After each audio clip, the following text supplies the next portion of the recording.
Okie dokie. Hello, hello, everyone. Hola, hola, hola. Buenos días or buenas tardes, depending on what time of the day it is for you right now as you're watching this.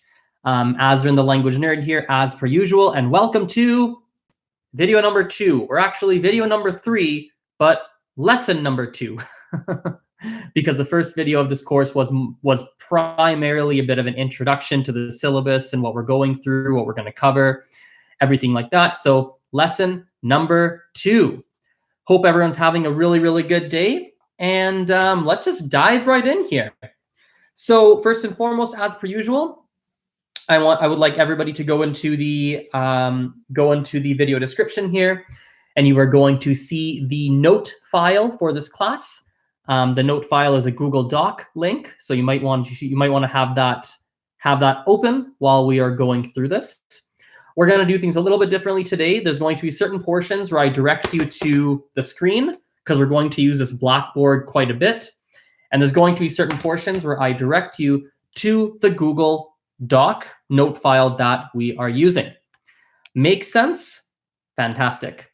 One final little update before we jump into the course content today is the following. So I've started to actually put timestamps in the video descriptions. So if you're watching these videos, you can actually go back to any video basically, and in the description see timestamps where we talk about where you can see at what points in the video we talked about what topics. So you can see, oh, from the beginning of the video to the first 10 minutes, Azren talked about review. From 10 minutes to 27 minutes, Azren talked about countries, from etc., etc., etc., etc. So this is something that I have started to do. Okay? So hello, people who are hopping on the live stream. I see you. I see you. Let's start things off today with a review of previous things that we have seen. So we're going to do this exact same way as usual. Sometimes I will ask you a question. Sometimes I'll simply say a statement or something like that. I want to see if you are able to understand. Okay? So, for example, if I say buenos días, what is buenos días? Buenos días. Buenos días. I'll write it on the Blackboard so you can see it. Buenos días. Written like this. Buenos días. What is buenos días? Buenos días is good morning, right? So right now it's actually afternoon, so I wouldn't say buenos días. What would I say instead of buenos días? I would say, everyone think about it as I write it.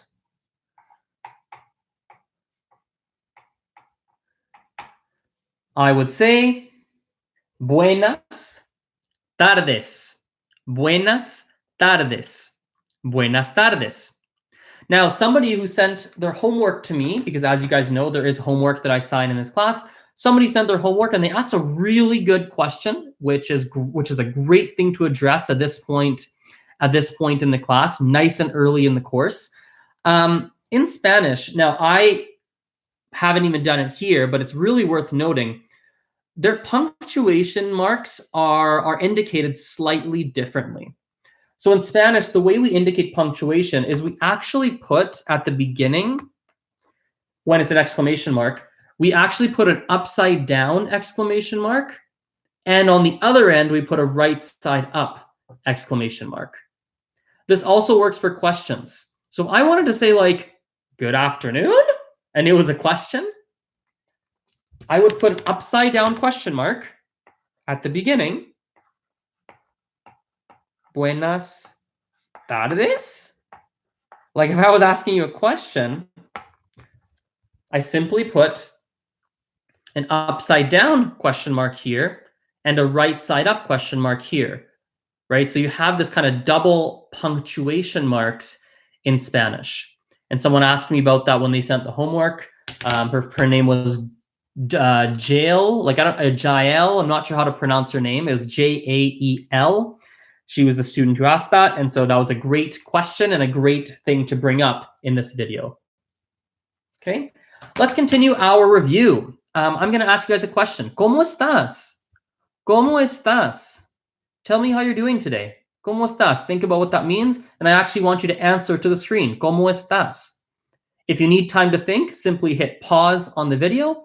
Think about it. ¿Cómo estás? Think about what you want to say and reply back to me. Let's review some of the things you might say to review. So como, or to respond, excuse me. So we have ¿cómo estás? Which means how are you? Right? Here we go. ¿Cómo estás? Right? We've seen a bunch of different ways to reply. You could say muy bien. You could say bien.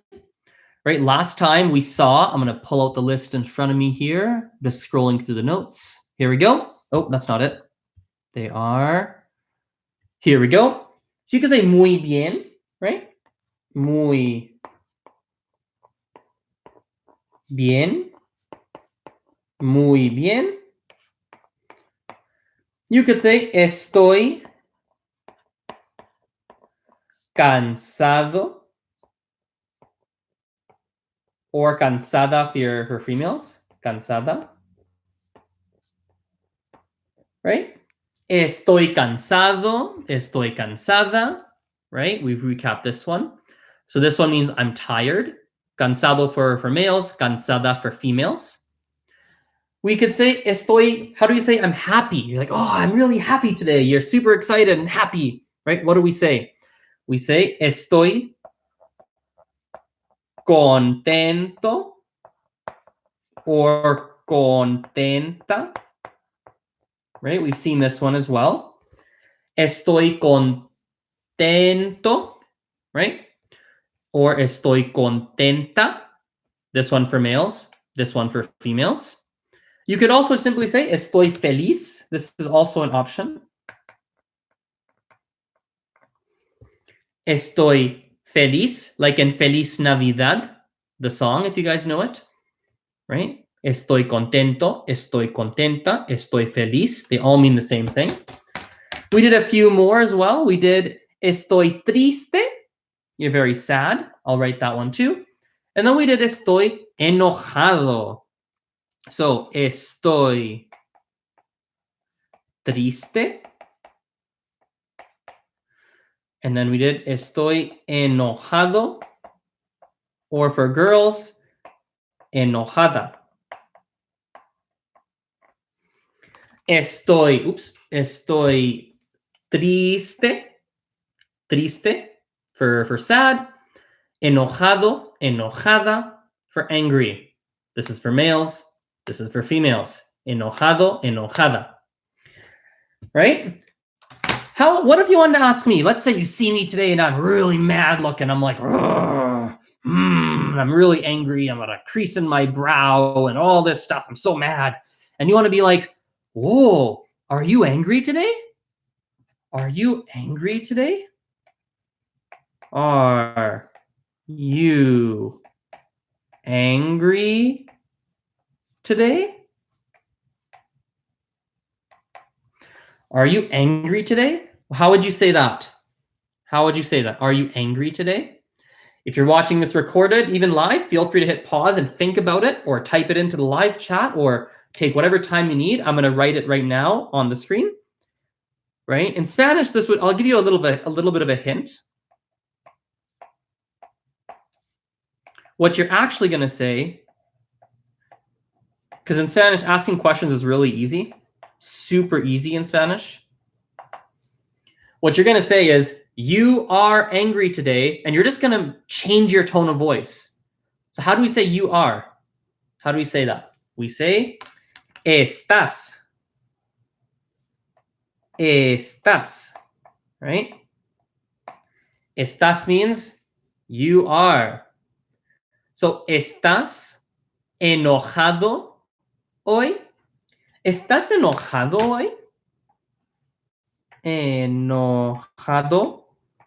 Or if it's a girl, enojada. And then today is hoy. Not hoy, as you'll see in a moment. This H in hoy is silent. It's not hoy, but we pronounce it as hoy. Like imagine talking to a friend being like, oi, oi, come over here. Oi, come. Right? Oi. So ¿Estás enojado or enojada for girls hoy? ¿Estás enojado hoy? ¿Estás enojada hoy? And of course, we need our double punctuation marks. Upside down question mark and right side up question, right side up question, right side up question mark. ¿Estás enojado hoy? ¿Estás enojada hoy? Right? ¿Cómo estás hoy? So tell me, everyone think about it. I want to think, are you happy? Maybe you're stressed. We also saw the word for stressed the other day. Estresado, right? Estresado. Estresado. Or for girls, for females, estresada. This is male. This is female. Right? Estresado for stressed. Right? Estresado for males. Estresada for females. Right? Estresado, estresada. So if I'm stressed, I would say estoy estresado. Or if I'm a girl, estoy estresada. Okay. So let's continue our little bit of our let's continue our review here. ¿Cómo te llamas? ¿Cómo te llamas? ¿Cómo te llamas? Tell me, how would you answer that one? ¿Cómo te llamas? ¿Cómo te llamas? What would you say? What does that mean, ¿cómo te llamas? We've seen this. I'm going to repeat this like a broken record till everyone really gets it drilled into their brain. ¿Cómo te llamas? What does that mean? ¿Cómo te llamas means, what's your name? What's your name? What's your name? ¿Cómo te llamas? ¿Cómo te llamas? As a reminder, this double L here, all double L's in Spanish can be pronounced either as y, or j, like a JY combination. Either y, so ¿cómo te llamas? Or ¿cómo te llamas? Like a j, kind of this like JY blend. So ¿cómo te llamas? And you would say, I'll let you think on it while I write it. You would say, me llamo, and your name. And again, the pronunciation of this word with the double L again, right, with that double L, can either be me llamo or me llamo. Both are equally common, depends on the speaker. Me llamo Azren, me llamo Azren. Both are just fine, right? ¿Y cuál es tu trabajo? So for example, let's see, who is in our live stream? We can maybe use a little bit of a guinea pig if I can see. Oh, I can't see the participants. That's okay. Let's pretend we have Jorge. We have George in our chat. Okay, George is watching it live right now. And I want to say, George. First I say, ¿cómo te llamas? And you say, oh, me llamo George. Oh, George. ¿Cuál es tu trabajo? ¿Cuál es tu trabajo? ¿Cuál es tu trabajo? ¿Cuál es tu trabajo? ¿Cuál es tu trabajo? We've seen this one as well. What is ¿cuál es tu trabajo? ¿Cuál es tu trabajo? ¿Cuál es tu trabajo? Right? What does that mean? It means, what do you do for work? What is your job? Word per word, it literally translates to what or which. Can mean which as well.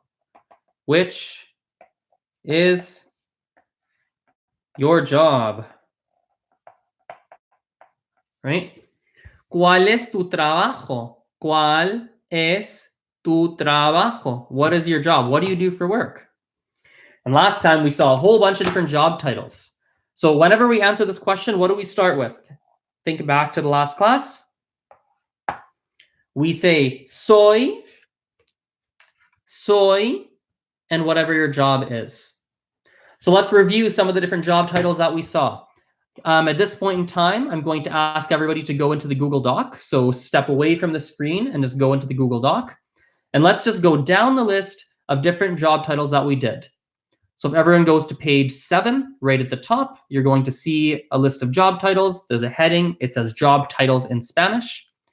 If you're having a difficult time finding it on your computer, just literally literally hit Control F, or if you're on a Mac computer, Apple F, and search job titles in Spanish. It will take you directly to that segment.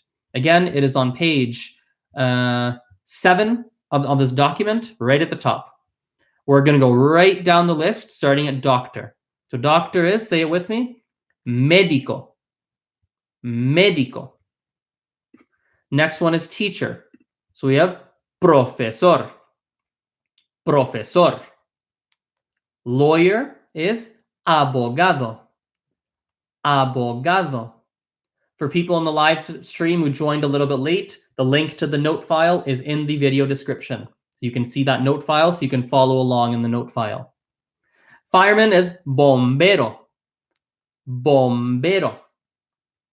Mechanic, mecánico.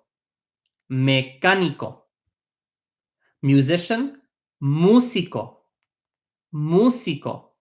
This one is easy to remember. Musician's easy to remember because it sounds kind of like music in English, right? Músico. Waiter, mesero. Mesero. For the word waiter, just an interesting note. In fact, I've said this before. It's not the first time, but it's a good reminder. Many words that you learn in Spanish will have regional differences, meaning you might learn a word for musician or waiter or whatever, and in one country they have a different word for it. So it's coming up now because waiter can also be, I believe some other word is mozo. Mozo, M-O-Z or Z-O, mozo. I think they also say camarero. Camarero is another word. I don't know what countries use what words, unfortunately, but camarero is another word. Camarero is spelled C-A-M-E, R-E-R-O, camarero. Mozo is spelled M-O-Z or Z, depending on your country, O. And then, of course, we have mesero, which is written in our Google Doc here. And all of those words will be understood no matter what country you're in. You'll be fine. Okay. Next on the list, engineer is ingeniero. Ingeniero. Everybody will notice in the Google Doc that the GE in the word ingeniero is highlighted in green. This is because every single time you have a G followed by an E in Spanish, the letter G is pronounced like an H. So it is not ingeniero, but it is ingeniero. Ingeniero. Secretary, secretario. Secretario. Gardener, jardinero. Jardinero. Administrator, administrador. Administrador. Programmer, programador. Programador. Translator, traductor. Traductor. Writer, escritor. Escritor. Author, autor. Autor.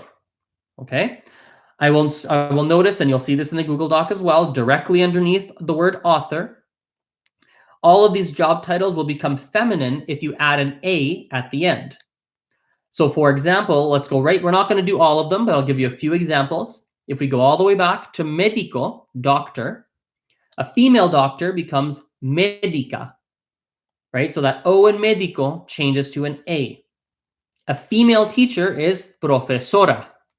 Profesora. So we add an A to the word professor, profesor. Female lawyer, abogada. Female fireman, bombera. Female mechanic, mecánica, etc., etc. Female whatever, administrator, administradora. Female author, autora. Female writer, escritora. At the end. So those are all the job titles that we learned last time. So everybody hop away from the Google Doc and come back to the screen, please. Come back to the screen. I'll give you 7, 2, 3, 4, 5, 7 seconds to come back to the YouTube screen here. Step away from the Google Doc. We're going to be using our handy dandy Blackboard once again. Okay, So let's just do a little bit of listening comprehension here, using some things that we have covered.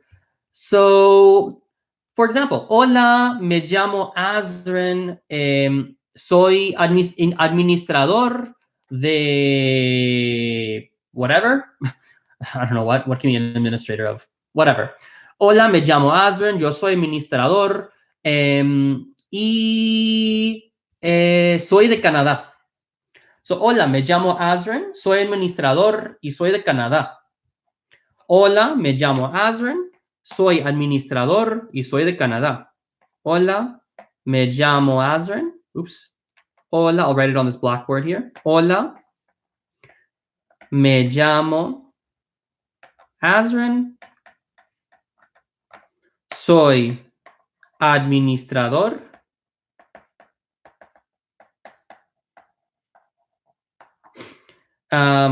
y soy de Canadá. Hola, me llamo Azren, soy administrador y soy de Canadá. Hola, me llamo Azren, soy administrador y soy de Canadá. I'll say it a couple times. Hola, me llamo Azren, soy administrador y soy de Canadá. So what did I say? Hi, my name is Azren. I am an administrator and I am from Canada, right? I'll point out one thing. We didn't do this last time, but worth pointing out. For job titles, you don't need to say soy in English, right? What would we say in English? I would say this is an important note, I am an administrator, right?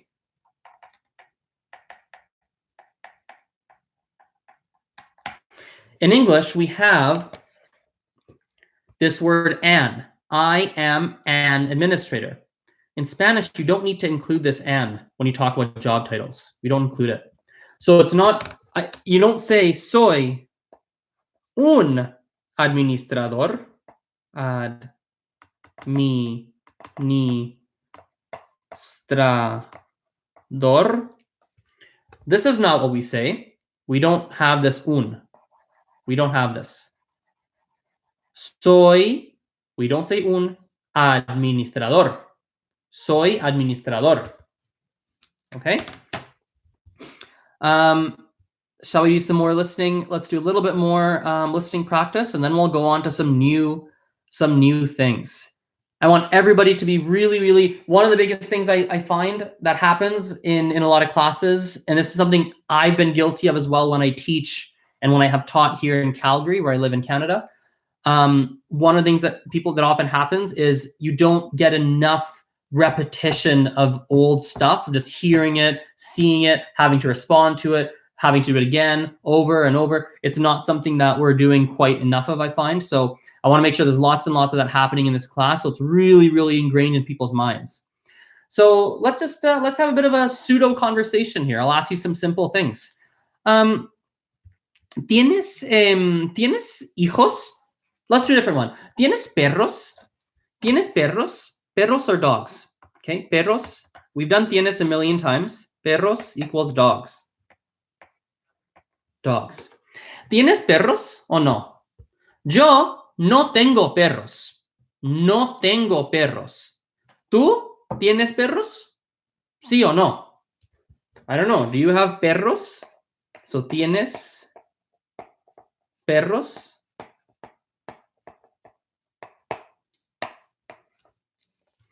¿Tienes perros? Do you have dogs?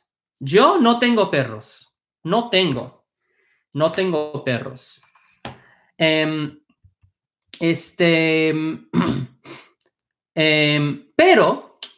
Pero, not perro, but perro, pero, sorry. Pero means, we've seen it a couple times, but not too many times. Pero means but, right? Pero, no tengo perros, pero tengo, let's see here. Tengo, I don't have an animal. I wish I had like an animal around me. I don't see any stuffed animals. Let me grab something different. Pero tengo una mandarina. No tengo perros, pero tengo una mandarina. No tengo perros, pero yo tengo una mandarina. No tengo perros, pero tengo una mandarina. No tengo, such a silly sentence, but that's okay. No tengo perros, pero tengo una mandarina. I'm actually having a small doubt on the word mandarina. I want to just double check something here. For Mandarin orange, I want to double check that's the right word. So I'm going to check a dictionary right now. Give me one moment, please. Mandarina. Yes, that is the correct word. Mandarina. See, no tengo perros, pero sí tengo una mandarina. Right? I'll say it slower. No tengo perros, pero tengo una mandarina. Right? ¿Qué más? ¿Qué más? ¿Qué más? What else here? Let me see here. You know what's funny? Did I put the correct Google Doc link in the description?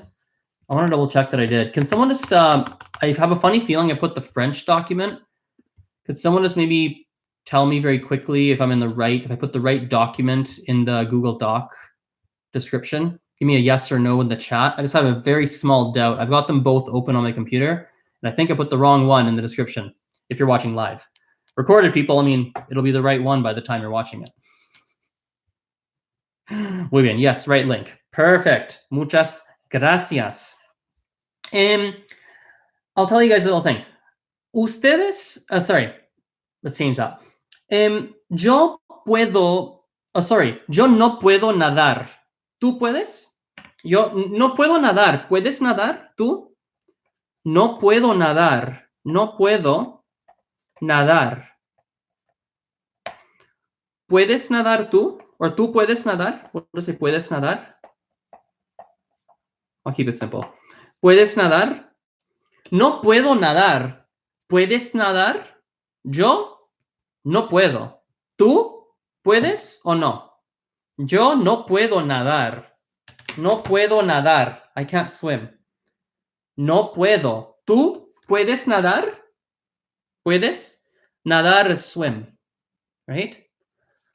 No sé. Oh, pero por ejemplo, for example, yo no puedo bailar. No puedo. No puedo bailar. No puedo bailar. ¿Tú sí puedes? ¿Tú puedes bailar?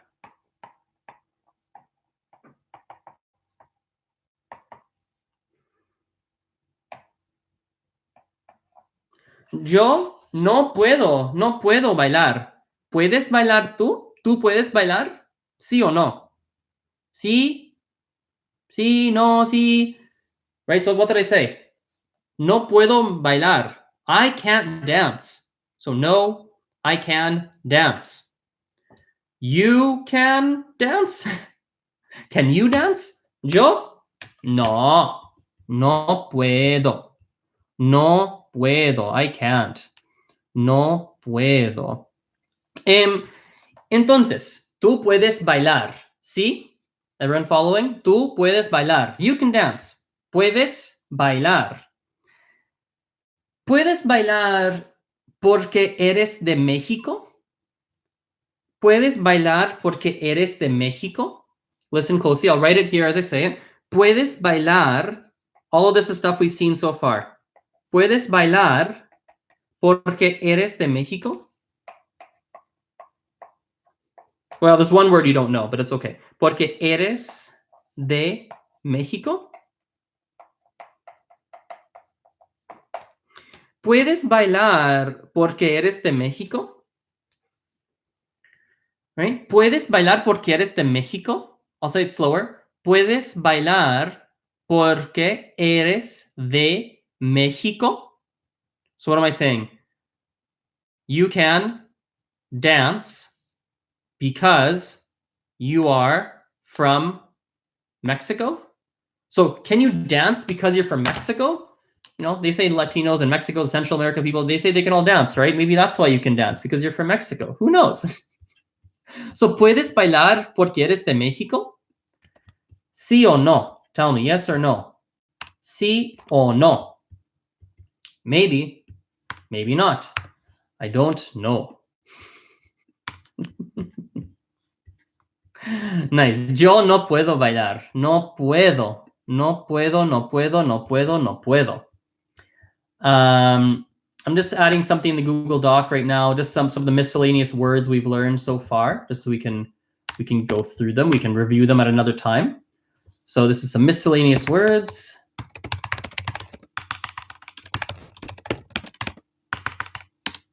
So we got bailar, to dance. Porque is because. We did nadar, which is to swim. Una mandarina is a mandarin orange. Okay, there we go. So some miscellaneous words that we've learned. No soy de Canadá. No soy de Canadá y puedo bailar. Muy bien, Tessa. Tessa says, no, soy de Canadá y puedo bailar. Right? No, soy de Canadá y puedo bailar. Bailar is spelled B-A-I-L-A-R, Tessa, not E-R in the chat. No, soy de Canadá y puedo bailar. No, I'm from Canada and I can dance. Muy bien. Excelente. Let me have a quick peek through our Google Doc here and see if there's other review that I want to do with you before moving on to some new things. I'm gonna just quickly scroll. Anything else I want to do a review of? No, I don't think so. Let's finish our review there.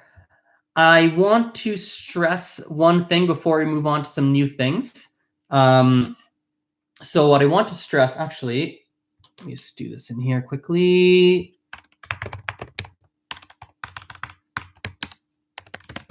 Okay. So for the people watching this, there we go.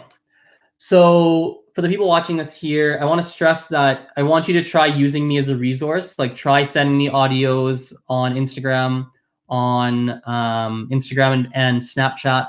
Like, send me audio messages of you trying to say things. Ask me different questions. Like, ask me questions like, oh, what are you doing right now? Or ask me whatever you want to ask me based on what we've learned. What's your name, right? Oh, my name is this. Try using some of the stuff that we've done. Because what we can do is we can use that one-on-one time, and I can correct you. I can maybe even create some mini conversations with you. I think that's going to be really, really important if you really want to try and maximize some of the stuff that we're covering off in these classes here. So, oops.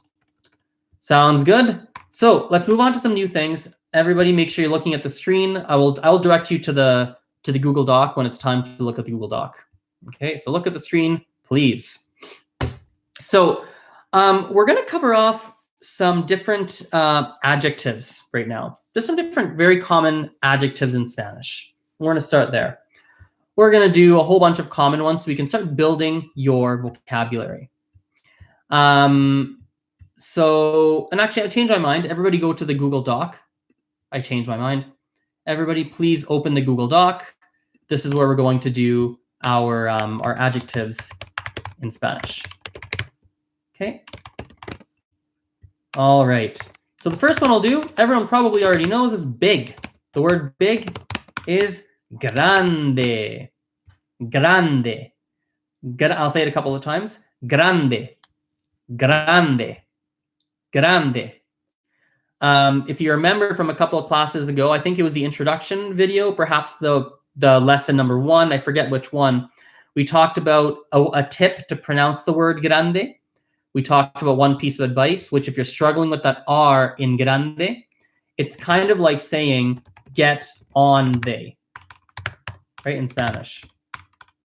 Kind of like saying get on de in English, and that'll be like saying the word grande. So grande, grande. Sounds very, very similar. Grande. Okay. We have the word for small, which is pequeño. Pequeño, right? Pequeño. An important note when we're talking about adjectives. So one thing that's different about adjectives in Spanish is that if you are referring to a feminine object, the adjectives will often change in spelling. So everybody actually, please step away from the Google Doc and look back at the screen.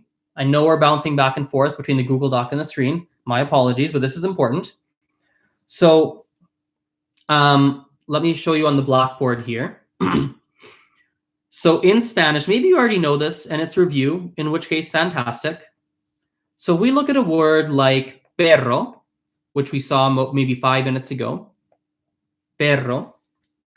Perro is a dog. Okay, we have a dog here. Perro. I'll write dog. And let's look at a word like, right here, una silla. Silla. Okay. Silla.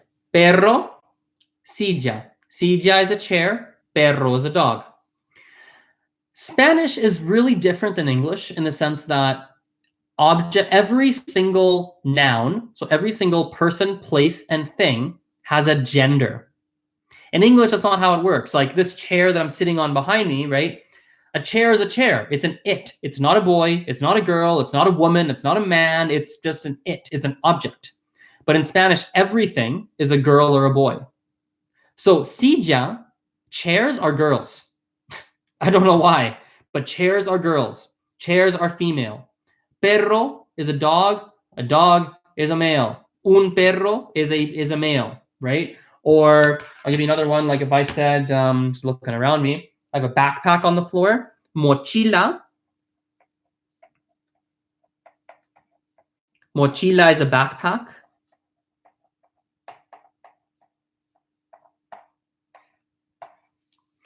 Mochila is a girl. Backpacks are feminine.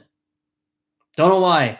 Another example, I've got a cup here. I've got a cup here with some water beside me.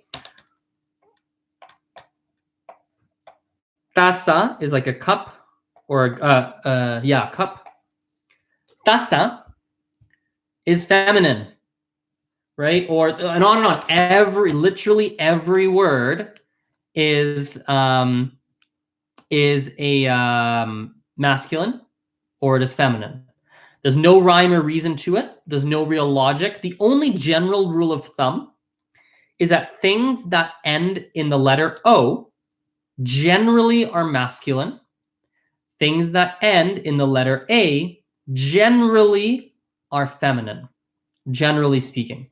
Okay, so if you have a notebook or something, I want you to write that down. Generally speaking, things in Spanish that end in an O are masculine. Generally speaking, things that end in an A are feminine. Okay, so let me perhaps give you some different examples. There's a connection here between the adjectives and what I'm saying. There is a connection, so we will get there in a moment. So I'll give you some examples. Like I said, oopsies. Silla, which is a chair. Taza, which is a cup. Mochila, which is a backpack. Mochila. What's another word around me here? Mandarina, we learned earlier for mandarin orange. Mandarina. Notice all of these words on the blackboard, they end in an A. Silla, taza, mochila, mandarina. So generally speaking, when we have these words that end in an A, they are feminine, right? When we have something that ends in a O, so I'll give you, for example,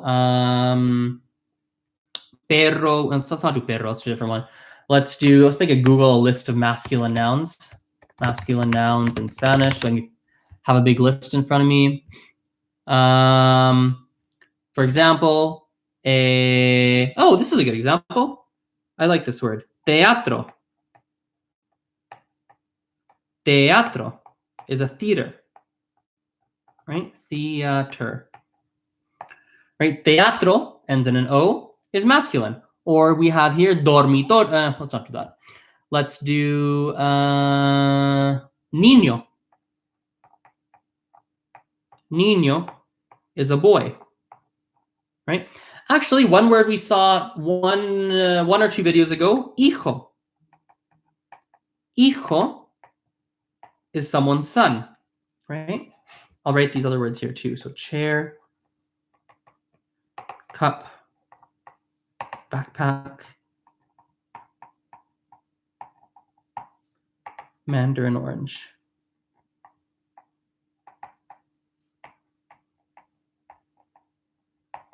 Okay. So we have, for example, here, teatro ends in an O. It means theater. Niño ends in an O. It means boy. Hijo ends in an O. It means son. So all of these things are masculine, right? Now, it's a coincidence. And actually, I'm going to add a couple more masculine things, just so I can show you what I mean here. If we say, for example,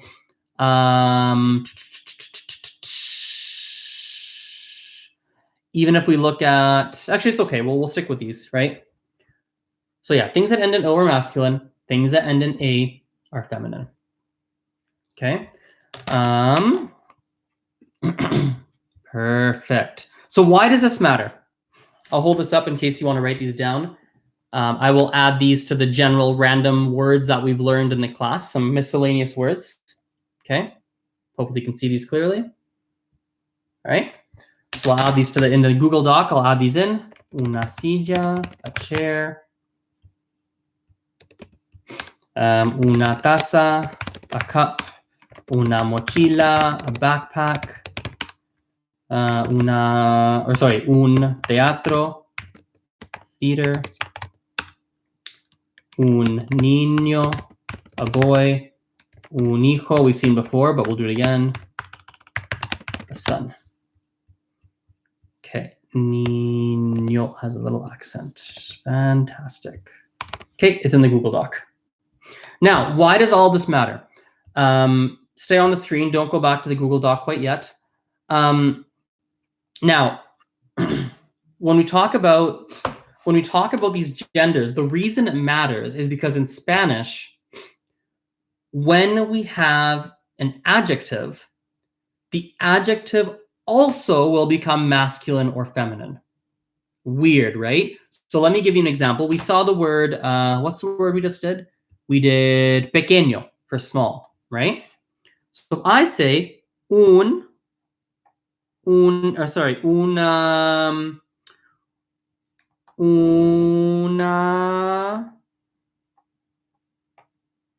mandarina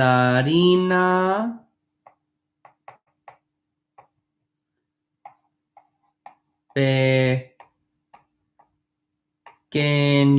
Okay, now this is incorrect, but let's start with this. Una mandarina pequeño. Okay. Una mandarina we've seen is what? Feminine, right? Why? Because it ends in an A. Because our noun, or una mandarina, is feminine, this pequeño has to also become feminine. In Spanish, we make things feminine by making it end in an A. So it's not pequeño, but it's pequeña. Pequeña. Right? I'll give you another example. Right? I'll give you a few as we keep going. So let's learn another adjective while we're at it. Let's learn something like, let's learn, let me look at my list. I have a list on my computer. We have fail. This is a good one. Okay. Oh, this is in the Google Doc. You'll see. I'll write it on the blackboard. So it'll be in the Google Doc, but please stay on the screen. I will write it on the blackboard in a moment. Ugly is fail. Okay. Fail. F-E-O. This one means fail. It means ugly, excuse me. Feo is ugly. Okay. If I wanted to say, I'm ugly, how do we say that? We know the word for I am. We've seen it in words like I'm from Canada, soy de Canadá, or things like I am a teacher, soy profesor, right? So soy is I am. If I was telling you I'm ugly, we say soy feo. Soy feo. But if you are a girl, you are going to say soy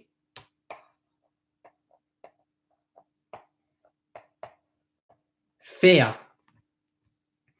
Soy fea, because you're a girl. So feminine things take an A, even though it takes an A, right? Masculine things take an O. Okay, so we have feo, we have fea. Give me a moment here. Feo, fea.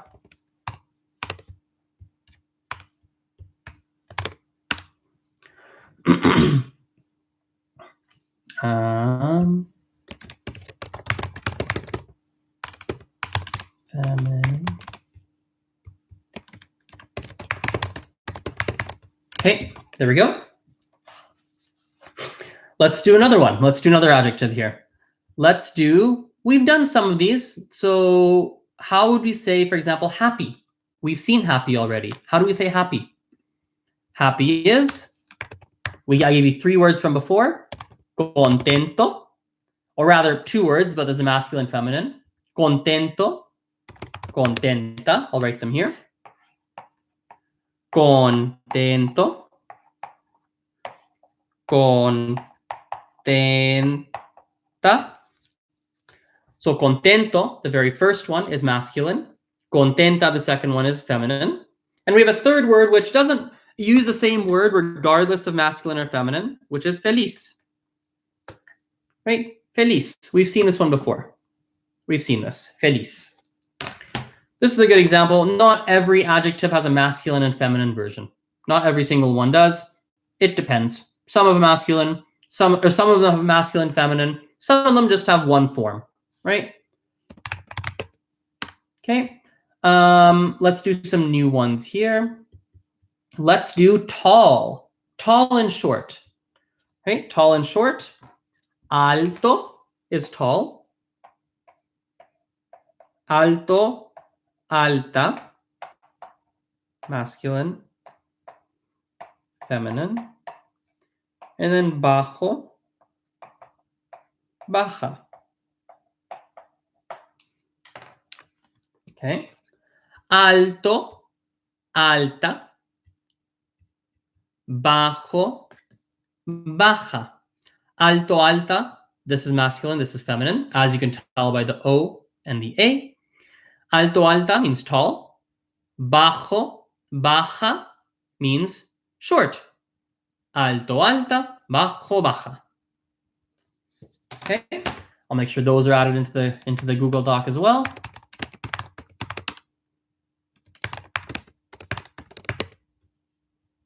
Okay. Fantástico. Fantastic. That's what that means, if you couldn't guess.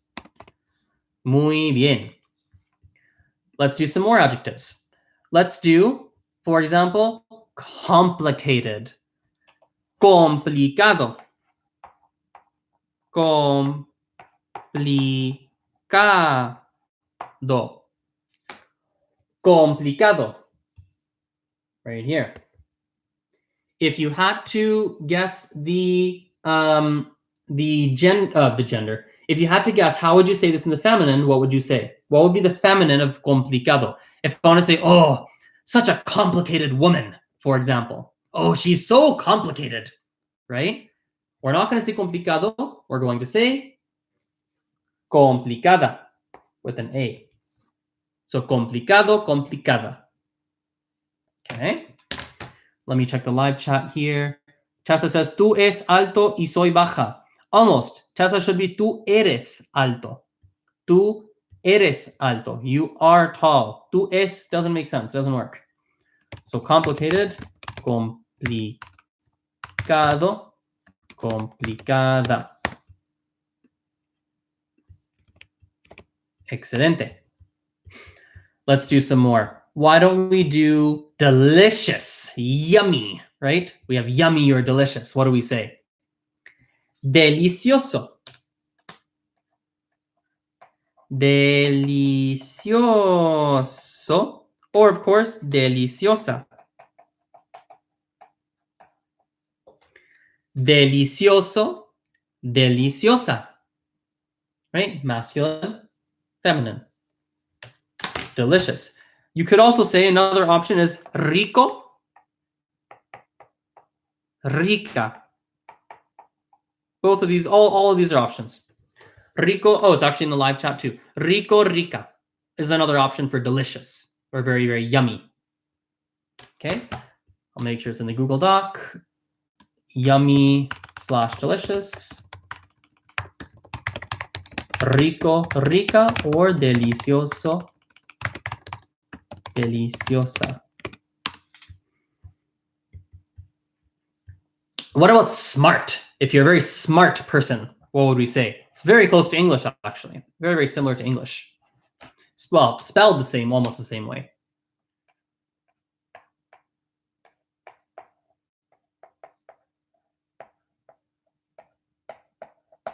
Inteligente. Inteligente. I'll point out there's no masculine, feminine here. Inteligente is always inteligente. Okay. You'll notice most adjectives that end in an E just have one form. They don't have a masculine, feminine. So another adjective that's like this is grande, which you've seen already, right? Grande doesn't have a masculine and feminine. Grande is grande. Grande is just grande. Inteligente is inteligente. Okay. Smart, inteligente. I'll also point out for intelligent or smart. Well, I've said this before, but this is a good time to come back to this. You'll notice there's a GE in the word inteligente. As we've said before, when you have a G and an E next to each other in Spanish, we say G. We don't say J. The G becomes an H. It's pronounced like an H. Inteligente. Right? Okay. Inteligente. Let's do the opposite. What about like dumb or maybe like stupid, things like that? We say tonto. Tonto, or of course tonta for feminine.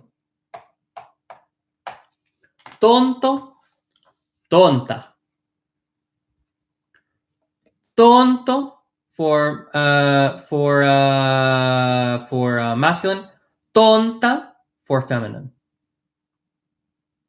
Okay, tonto, tonta.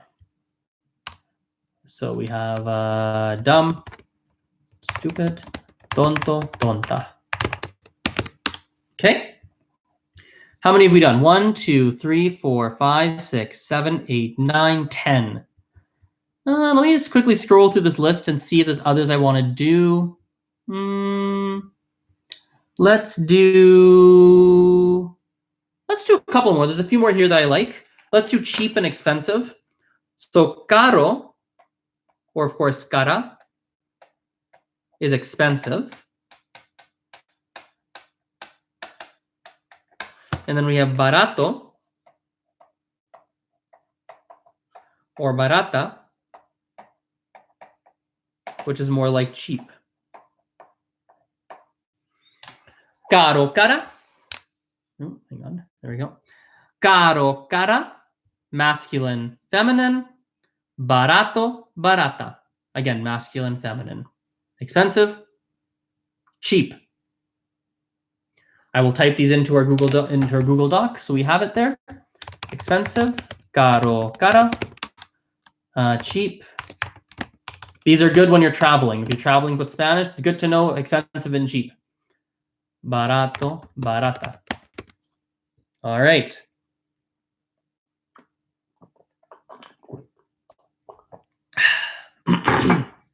There were a couple more here that I saw that I wanted to do.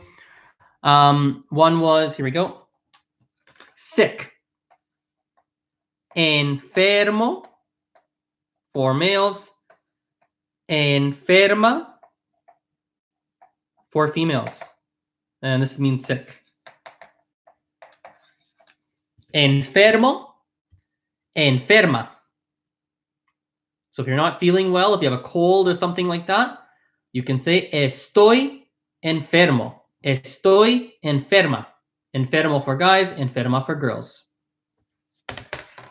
Okay, and I think that'll be the last one you do here. Sick. Enfermo, enferma.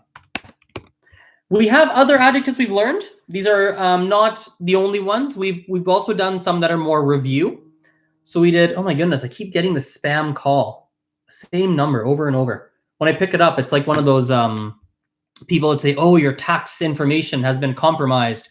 Please call us immediately. It's one of those spam calls. Get them over. It's the same number over and over and over and over, but whatever. Anyway, as I was saying, there are other adjectives we have done. We were doing them when we're talking about ¿cómo estás? Right? ¿Cómo estás? How are you? When we say ¿cómo estás? There were some different adjectives we learned. We learned happy, which we already done. Contento, contenta, feliz.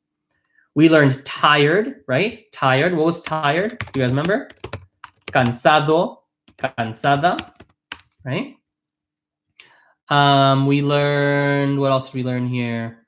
We learned, just gonna scroll up and see. We learned, where is it? Here we go. We learned sad, which was triste. And then we learned angry, right? We learned sad, angry, and we also learned stressed, actually. Sad, angry, and stressed. We learned all three of those. So sad was triste. Triste. Right? Maybe I should write them on here too, so you can actually see them on the screen. Triste. Right? We learned this one for sad. We learned angry, which was enojado. Enojado, or of course, enojada for girls. Enojado, enojada. And then we learned stressed. Estresado. Estresado. Or of course, estresada with an A for girls, right? Estresado, estresada. We learned those already. Those we've hit on those a couple of times already, so we're not going to spend a lot of time on them now. Estresado, estresada. There you go. In the Google Doc. Fantástico. So 5748. So let's keep going for, let's keep pushing forward in this video here. Okay. Let's keep pushing forward. Let's do a little bit of practice with these adjectives, and then we're going to move on to a completely different topic. Okay, a little bit of practice. So I'm going to want everybody to just close their eyes and use their ears at this point in time. Try not to look at the notes. Try your best not to. I'm going to say some different words in Spanish, some different adjectives specifically in Spanish. I want you to think about what it means. Now, when you think about this, I'm going to give you a very useful tip and a very useful strategy. The strategy that I'm going to give you is, instead of only translating in your mind, I want you to also try and think about some memories or some pictures that you associate with these adjectives. So, for example, let's say I say, if I say something like feo, feo is ugly, right? Maybe you didn't know that one. Maybe I said feo and you're like, what was feo again? And you forgot. And I told you ugly. Your brain's gonna go, oh yeah, feo is ugly. I want you to think about maybe the ugliest thing you've ever seen. Or maybe it's not nice to say, but maybe the ugliest person you've ever seen. Maybe think about the ugliest situation one could be in. Maybe you think of what does ugly mean to you? When was a time you felt ugly? I want you to try and think about that in your mind when you're thinking about these words. It's going to help you make more mental connections and help you remember the words more. Okay? So I'm going to say a word. Let's get this started. Let's start with this one. Fail. Fail. What is fail? Feo is ugly.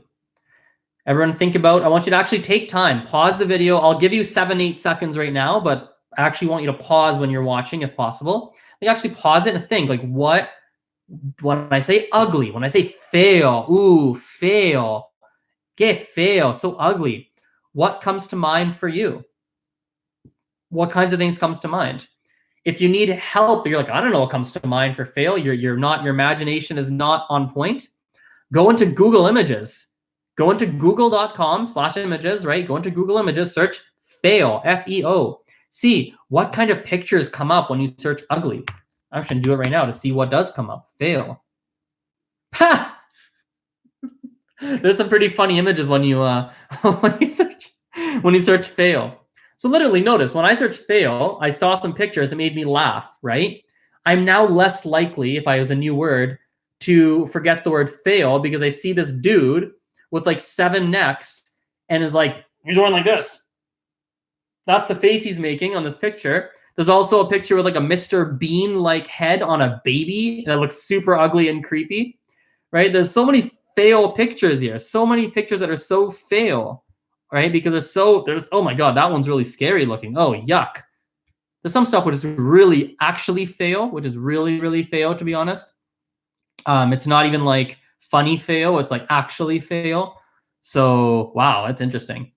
That girl is gorgeous. She is not fea at all. This is girl in Google Images. Wow. She is super not fea.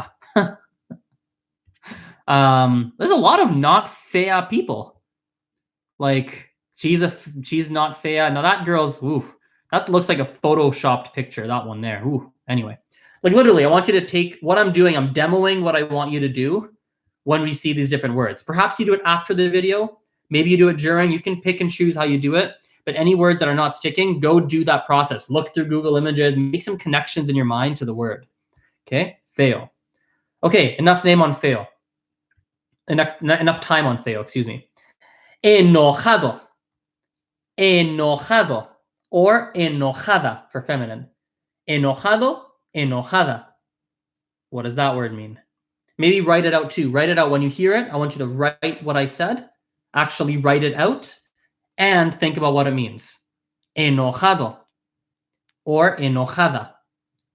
Enojado masculine, enojada feminine. I'll give you a hint in case you don't know. I'll try and act it out.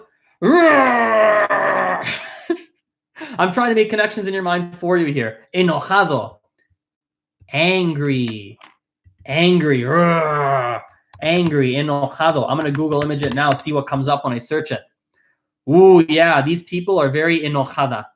Very enojada people here. There's a boy, there's like a niño. I'll speak in some Spanglish actually while we do this.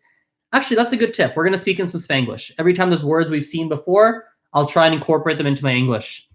There's this like niño here, and this niño is like, mouth open, looks so enojado, it's crazy. There's a niña right beside him. There's a little niña, like a girl. There's a niña beside him who also looks very enojada. There's like an enojado smiley face here. We've got an enojada lady with how is smoke coming out of her ears. We've got we've got a very enojado gato, a very enojado gato. So a very angry cat, un gato enojado. We have a perro enojado too, actually. We have a perro enojado. What's perro enojado? Do you remember? Angry dog. Un perro enojado. We have a Goku from the TV show, who's very muy enojado. Right, very angry looking, muy enojado. Okay, let's do another one. Okay, dumb. Oh, that's English. Sure, you tell me. Dumb in Spanish. How do we say that one? I meant to say it in Spanish. You tell me in Spanish. How do we say dumb? It is tonto or tonta, right? Tonto, tonta. I would have to say probably when I was a kid, I was very tonto for sure. I was quite tonto. There's no doubt about it. Like I had no common sense on certain things. I remember the looks people would give me sometimes because I would do things that were just so tonto. They were so tonto, it was like crazy. They'd be like, Azren, what kind of tonto thing are you doing? This is like So tonto of you, like so dumb of you. Like what the heck? Like, I used to really frustrate people. Let's do another one. What about sick? How do you say sick in Spanish? Enfermo or enferma. Right? Enfermo, enferma. I have a crazy story about enfermo for you. I'm going to grab a little sweet here. I have a crazy story about enfermo. So when I was when I was about 6, 7 years old, something like that, 6 or 7. When I was 6 or 7, I got a disease. I was enfermo. I was quite enfermo because I got what's called Kawasaki's disease. So Kawasaki disease is I don't really know a lot about it, but it's not very pleasant. It's kind of difficult to diagnose. It doesn't happen. Whenever I tell a doctor or anyone who's like med school about it and that I had that disease, they're always like, "You had what disease? You had Kawasaki disease?" Like, really? Nobody gets that. That's crazy. But I had it. I was in the hospital. My skin was like peeling after I got out of the hospital. Skin was peeling, which is really gross. Yeah, really, really not a good time in the hospital because I was very enfermo. How about inteligente? What is inteligente? What does that mean? Inteligente means smart, right?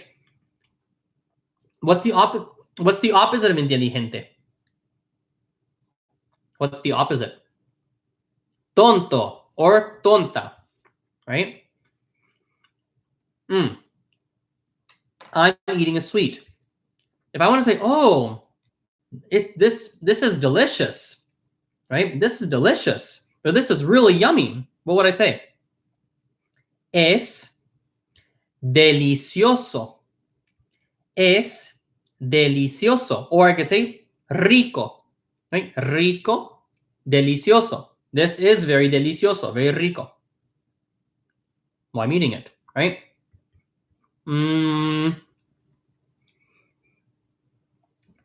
I want everybody to draw on your paper, whatever you have with you. I want you to draw any picture you want. I don't care if you're good at drawing. I'll do it here too. Okay. I want you to draw the most grande thing you could think of. What is the most grande thing that you have seen in your life? And I want you to draw it, even if it's a bad drawing. Mine's going to be terrible. You'll see in a moment. Draw the most grande thing that you have seen in your life. I don't know if what I'm about to draw is the most grande thing I've seen, and it's going to be a really bad drawing. You guys are going to see I am the worst drawer of all time. I don't even know. I forget what it looks like exactly, but I forget what the top looks like. Oh my God. I'm about to out myself as the worst drawer of all time here. But this is probably... This is so ridiculous. I want you to guess. Anyone who's like, see, everyone watching this, guess what this is the most grande thing. Maybe one of the most grande, and actually alto, tall. This is the one of the most grande, or more specifically alto, things that I've seen. What do you think it is? It looks so... I can't draw at all. Not at all. This is the Eiffel Tower.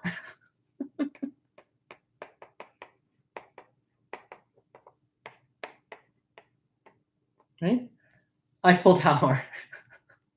I'm so embarrassed, right? So the Eiffel Tower is probably one of the most grande y alto. Alto is tall. It's one of the most grande and alto things that I have seen, period. Definitely one of the most grande and alto things I've seen. What is one of the most bajo things that you've seen in your life? Bajo, right? What's very, very short, right? What is one of the most bajo things that you've seen? Or maybe even one of the most pequeño things that you've seen in your life, right? Pequeño. Pequeño meaning small, right? Pequeño or bajo meaning, what is bajo? Bajo, pequeño, right? Bajo or pequeño. Bajo is short. Pequeño is small in general, right? Bajo, pequeño. Hello, I am Love. I see you just joined the class. Hello, hello. Feel free to open up the Google Doc that's in the description below in the video description. Right? What is the most, everyone draw it. If you want to draw it and like send it to me on Instagram or Snapchat, I'd love if you did that. Right? Draw it and send it to me. What is the most bajo or pequeño things you've ever seen? Okay. I'm going to tell you a story, and this is another adjective we've learned. I'm going to tell you a story of a time where I was muy estresado. I was muy estresado. What is estresado? Before I tell the story, make sure everyone knows what is estresado. Estresado is stressed, right? So here's a time I was muy estresado, very stressed, muy estresado. I was muy estresado, right? Muy estresado, very stressed. So here's a time I was muy estresado. I was probably in my second or third year of university, and I had this essay, this paper that I had to do for a historical linguistics class. I didn't like the class; it was a long paper, and for some reason, I don't remember why, but I left that paper to reasonably the last minute. Actually, very last minute. Probably you guys can relate. And I remember sitting in the library. I wrote that 15-page paper with all the references, all the research, everything in like 5 hours, 6 hours, something like that. I was muy estresado, very estresado, because there's so much to do in such a short period of time. And this was a final paper that was worth like 30 or 40% of my mark. And I got an A- on it. I was blown away. I couldn't believe it. It's one of the most crazy experiences I've had in school with like cramming for something and getting a good mark. I couldn't believe it. Aside from the opposite, this is the time where I was not estresado at all, completely not estresado, but I couldn't believe how well it went. I was in a sociology class. The teacher did not really speak English. She spoke English, but really poor English. The tests and everything even had grammar mistakes on it. Like it was really not good. And so I remember I took a test. I'd not studied. I was so far behind in the class. It was not a good scenario. I literally walked in the class. I just went A, B, D, D, C, B, A, blah, blah, blah, blah. Guessed on every question, didn't even read them, handed the test in like 10 minutes. I got 60 something percent. I passed. I was like, what? Couldn't believe it. Could not believe it. Anyway, let's do some more review here. If I look like this, okay? If I kind of go like this, and I'm like, take my hat and everything off, and I'm like really sad. I don't know what to take my hat off. Don't need my hat off. Hat can stay on. My hair's a mess. I need a haircut, clearly. I have one coming up next week, I think. If I'm sitting here, I have tears coming down my face. I'm like, wah, wah, wah. I'm crying. What would you say to me? If you want to say, oh, you're sad. Oh, you're sad. What would you say? Estás, right? Estás triste. Estás triste. Right? You're sad. Estás triste. Mm-hmm. Yeah, or estás, ¿por qué? Estás triste. ¿Por qué? Why are you sad? ¿Por qué? Right? Well, what else have we not reviewed here? We did not do, okay, let's do this one. I want to tell you a story about a soccer ball that was really, really caro. Okay, what is caro? Take a minute, think about it. What's caro? Caro is, I wish I had like $100 bill or something I can show you, like expensive. I want to make as many connections in your mind as we can. Expensive. Caro is expensive, right? Muy caro. Think of like a dollar sign. Think of whatever country you're from. Think of the currency. Think of the biggest amount of, what's the most amount of money you've seen? Or what was the most like caro thing that you've ever purchased? Think about it, like $100, 1,000, like 5,000. I think the most caro thing that I've ever bought probably would be like probably like a car. It's probably the most caro thing that I've bought, most expensive thing that I bought. Caro, muy caro. But the stupidest thing I ever spent money on, the silliest thing ever that to this day people who know me will never let me like let go of it. It was so caro and it was so silly. The most expensive, most caro thing I bought that was silly was a soccer ball when I was like 12, 13 years old. It cost $150 for one soccer ball because it was like an exact replica of some ball that was used in some professional tournament or something, like the World Cup or whatever. $150. Muy caro, right? Muy caro. 150. 150. Muy caro. Super caro. Muy, muy, muy, muy caro. Let's do, did we forget any of these adjectives here? Let me see. Did we do them all as a review and practice? Oh, yeah. Let's do this last one. Final one. Complicated, right? Complicated. What's something, well, how do you say complicated in Spanish? We say complicado or complicada. I'm actually genuinely curious. Do you think life is complicada? Do you think life is complicada? I want you guys, I need another sweet. I gotta put these sweets away. I'll keep eating them if I leave them beside me. I'm curious if you think life is complicada or if life is not complicada. Put these away. Is life for you complicada or not? Right? I'm wondering. Some people think life is very complicada, right? And some people think it's no es complicada, but it's not, right? It depends on the person. Complicado, complicada. Okay. I hope everybody at this point is feeling good about adjectives. How long have we gone here? 1:16:43. Okay. I'm just typing a lot of the timestamps in here so I can include them in the description. 43. End of adjective practice. Okay. So this is a good point to maybe pause for a moment and just remind everybody to work through this course at your own pace. We're going to move on to a different topic altogether, a completely different topic of Spanish. That's important. But if your brain is tired, if you're like, okay, this is enough Spanish for me today, feel free to pause it. Feel free to stop it. Do your thing, and pick it up another day. Totally fine. But for people who are continuing on to the video, let's keep going. Oh, one more thing. And just a big reminder, I'll say this a million times throughout the course. Participate and send homework.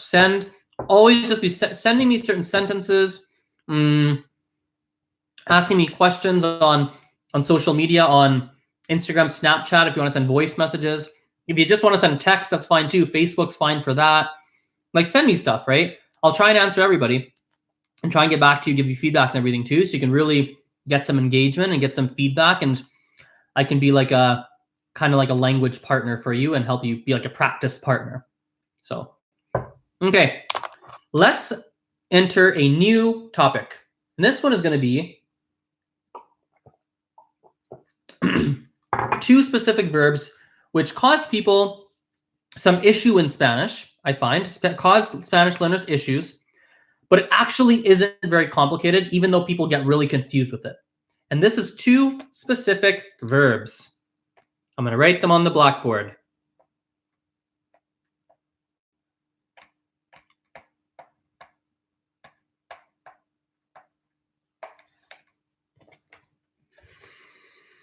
Ser and estar. Right? Now, if you've never seen this before, you might be thinking, what the heck is Azren talking about? Are these confusing? Should I be worried? No, you should not be worried. They're not that complicated. Okay? Although I have met, it just depends. I find it's not complicated if this concept is taught well. I've been teaching a while. I've realized that it depends on how you teach it. If you teach it not well, or if it's taught in certain ways, it can be very complicated, and it can be it's really difficult to wrap your head around it. But if you teach it in specific ways, it can actually be reasonably simple for people to understand. Okay? So let's talk about these verbs. Let's start with ser. Okay? Ser means to be. Okay? to be. We've actually seen some forms of ser already. Okay. One thing that's important to understand in Spanish, we do it in English too, but you might not have realized it. We do what's called verb conjugations. It's a very fancy and long word, but it doesn't really mean anything that complicated.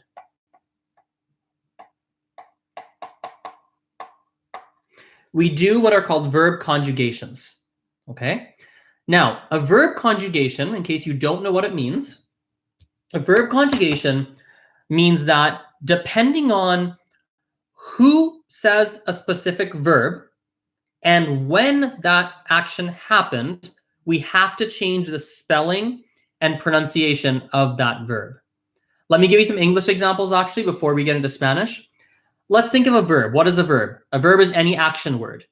Walk. When you walk, you're moving. There's an action being done. Talk. Blah, blah, blah, blah, blah, blah. Talk is a verb. Scream.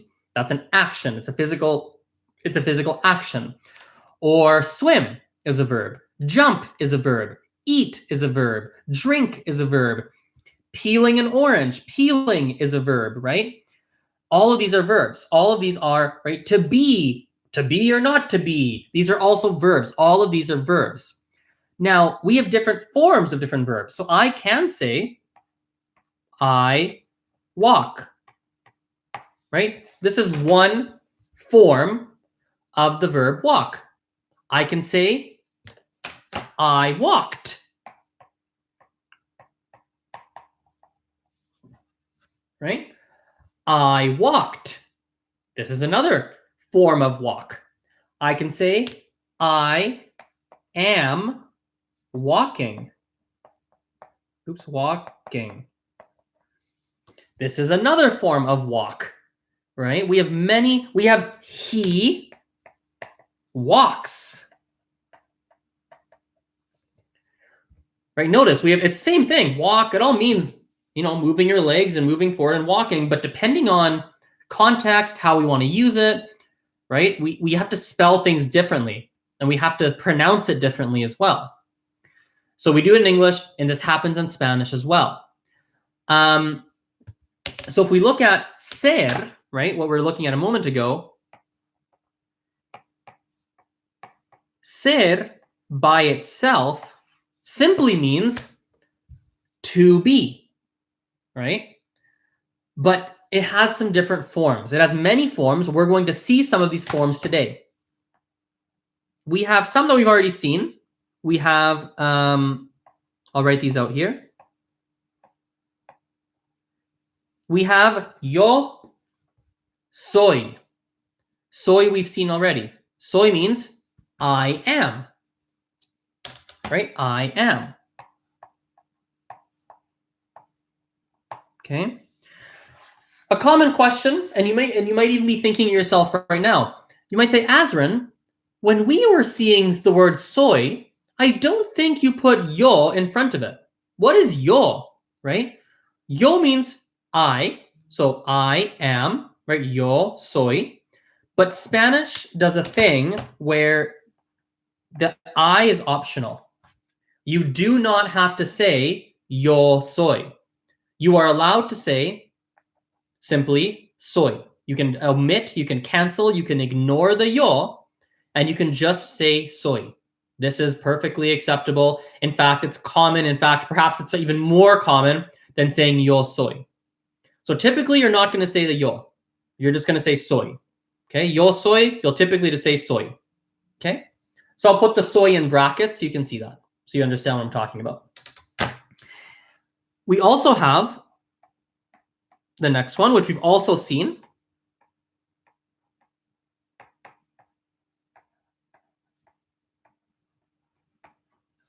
Tú eres. Tú eres. Okay. Again, I put the tú. That tú is not very neat, is it? Let's write that tú a little bit more neatly. Oh my goodness. Okay, hope you can read that. It's a tú. It's a tu. There's a little accent on top. Okay, tú. Tú eres. The tú is also optional. You do not need to say it. You can simply say eres and that means you are. So the tú is optional, hence why it is in brackets. Okay, we've already seen this word. Eres we've seen as well. We saw it in phrases like de donde eres. De donde eres. De donde eres meaning where are you from? We've seen it in things like if I said like eres profesor. Eres profesor. What does that mean? If I say eres profesor, it means are you a teacher? Right? We've seen it like that. Have other places we've seen eres? I don't think so. I think those are the two places we've seen eres. So eres is you are. We have él, ella, es, he, she, is. We have él, ella, es. We've seen ella. Ella was a random word we introduced at some point in some video. So he, she, is. Again, the he and she can be omitted. So if I wanted to say she's, oh, we didn't do the adjective for beautiful. That's okay, I'll tell you now. She is beautiful, right? I could say it's acceptable to say ella es bonita. She is pretty. I could also just say es bonita. That is also correct and very, very common. Okay, let's keep going. There's more. We're gonna learn. Yeah, we might as well do them all. So we have yo soy, tú eres, él, ella, es. Okay. We have nosotros.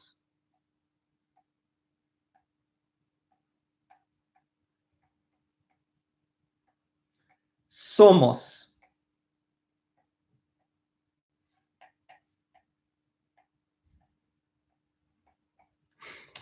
Okay.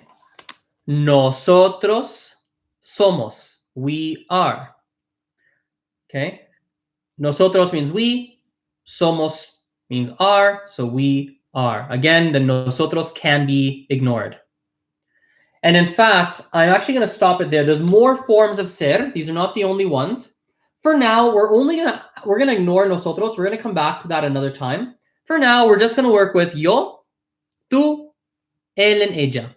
I am, you are, he and she is. We're just gonna worry about these three. We'll do the other ones later. For now, we'll just worry about these three. Okay? So let's see some examples. So I might say, I'll give you a couple examples already. Ella es bonita. Right? She is pretty. Ella es bonita. Right? Ella is she. Es is. Bonita is pretty. I could omit ella, and this is also correct. Oh, es bonita. Right? If it's very clear who I'm talking about. I could say, let's use some words that we've already learned. Okay, here's my backpack. How do I say backpack? I'll give you a moment to think about it while I write it. How do we say backpack?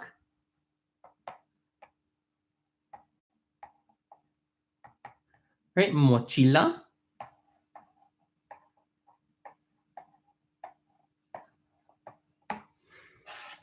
Mi mochila es grande. My backpack is big. Mi mochila es grande.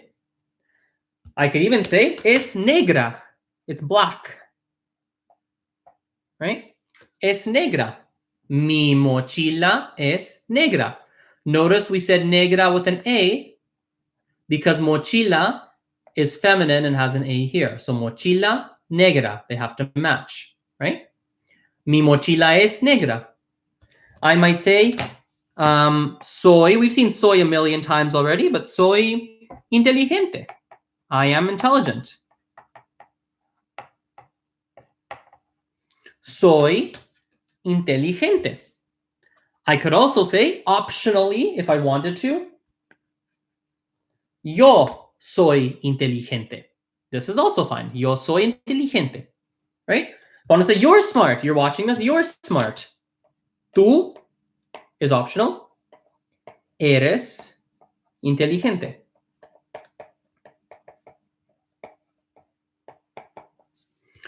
Tú eres inteligente. You are smart. Okay? Ignoring this tú is also fine. Eres inteligente is just fine as well. Okay? This is pretty easy. I think if you study this and you practice this, it should be able to wrap into your mind, especially because we've already done a good amount of practice with soy and eres. We've already seen de donde eres. We've seen soy profesor. We've seen soy administrador, soy whatever. We've seen those two. So hopefully they're already, one thing I do when I teach, and you'll notice it, is I'll plant seeds before we actually do something. If I can do it, I'll try and plant some seeds in your mind about something before we see it. So you've already seen soy and eres, so hopefully it's a little bit easier to stick in your mind. Es is really easy to remember because it looks like the English word is, because es means is, like he or she is, it is. So it looks like the word is in English, like is. It looks so similar that it's not hard to remember it. It's pretty simple, right? Es, like it's not hard, okay? Now, there's just one, there's a small, a teensy caveat, a teensy thing. It's really small. If you've been really paying attention, maybe you've already noticed it. How do I say, I'm happy? Do you remember how to say that? We've done it a few times. What do we say? Estoy, what? Contento, or feliz, or contenta. Let's just say contento because I'm a guy. Estoy contento is I am happy, right? So I am happy. Now this presents a problem, doesn't it?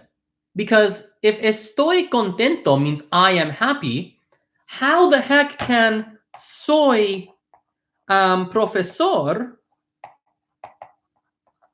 how the heck can that mean I am a teacher? There's something off here, isn't there? Something's weird. Estoy and soy both mean I am. Weird, right?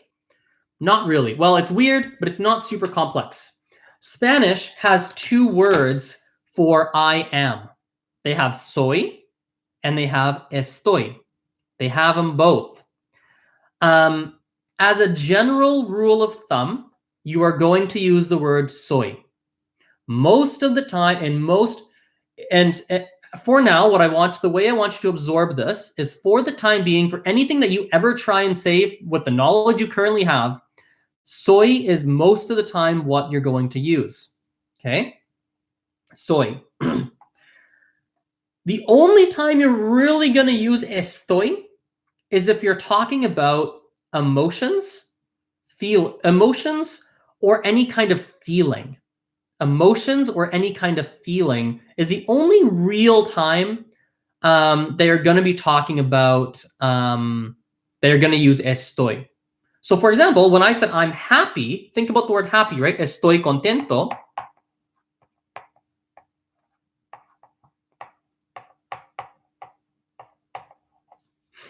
Estoy contento. Contento is what? Would you say that's a feeling or an emotion? You bet. So we say estoy contento. Okay. There's a second little caveat for when you use estoy, is if you're talking about location. So right now I am in my kitchen. Okay.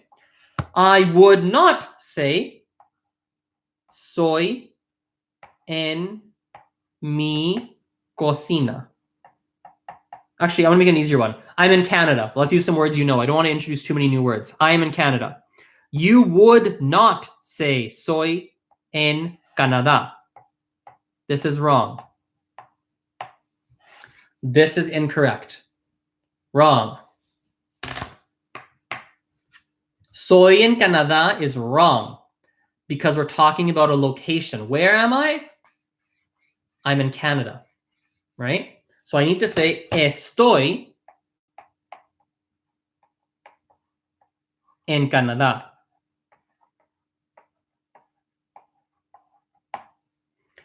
Estoy en Canadá. This one is correct. This one is wrong. So I'll say it again. I'll even write it on this thing. Let's write it and say it. And for the visual learners, always use soy for I am. So if you want to say I am, always use soy unless you are talking about emotions / feelings or location. Okay, here's for the visual learners. You can read it. Always use soy for I am unless you are talking about emotions or feelings or locations or location. This is how this works. Okay. So yo soy canadiense. I am Canadian, right? Because that's because sorry, let's start that again. We learned how to say I am Canadian, right? Or I am whatever nationality. We said soy canadiense. I am Canadian. Okay? Think about Canadian. Is Canadian an emotion or feeling? No. What is it? It's a nationality. Is Canadian a location? Canadian? No, is not a location. Canadian, as I said, is a nationality. Therefore, we use soy. Let me give you another one. Soy inteligente. What does that mean? I am smart. Soy inteligente. Let's look at inteligente. Is smart an emotion or feeling? No. Is smart a location? No. We're going to use soy. We're not going to use, I didn't write it here. We're not going to use estoy.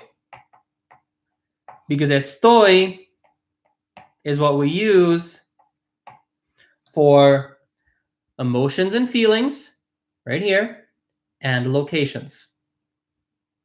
Does that make sense? So for example, Tessa's asked in the chat, estoy cansada, for like I'm tired. You tell me. Cansada. Everyone think about that. Look at Tessa in the live chat. Tessa, TS, right? She has written, I don't know what I'm showing. I'll show this in a second. She's written on the screen, estoy cansada, which means I am tired. Okay, let's think about it. Is tired a emotion or feeling? Yes, you feel tired, right? So yes, you would say you feel tired, so use estoy. Or enferma. Let's think about it. Is enferma some kind of feeling or emotion? Not really an emotion, but I would say, yeah, it is a feeling. If you're feeling sick, you're feeling sick. So yes, estoy enferma. Does that make sense? So always, I'll say it again, always use soy. In your mind, I'm trying to make a connection. If you're thinking, how do I say something? I want you to say, and like, oh, I want to say, I am American. I am this. I am, I'm so dumb. I'm so whatever. Default into soy. If you just have to guess and on the spot, because what's going to happen? Why am I saying this? Because when you're in front of people, a native speaker, someone's talking to you, let's be real, you're not going to have it's going to be really difficult for you to try and debate in your mind, is it soy or estoy? It's going to be difficult to debate that, right? So I want you to always just say soy, and except in these two small circumstances. If you're able to, think about it in the moment. Oh, wait, and catch yourself in the moment. If you're able to, stop yourself and say, oh, that's a feeling, estoy.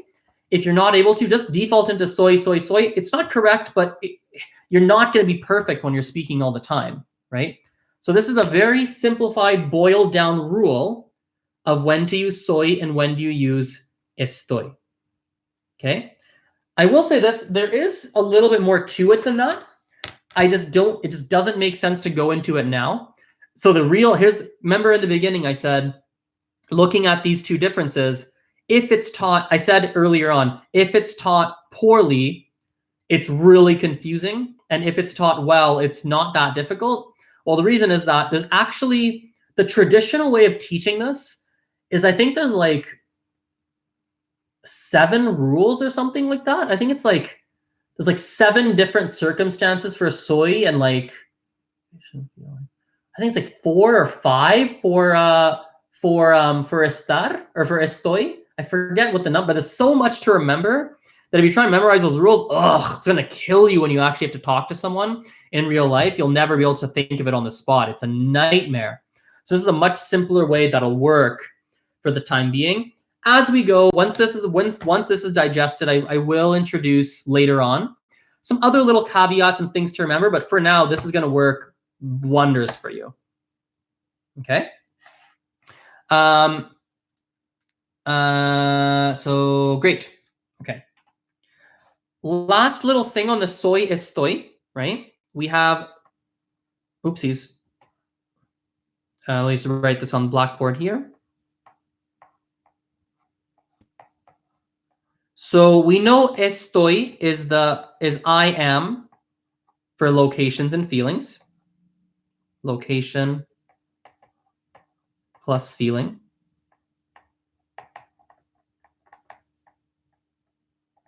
There we go. We know estoy is I am for locations and feelings, right? We know this. How do we say you are for emotions and feelings? How do we say that? What do we say? We've seen it before. We haven't like specifically like really narrowed down on it, but we have seen it. We've talked about it in passing.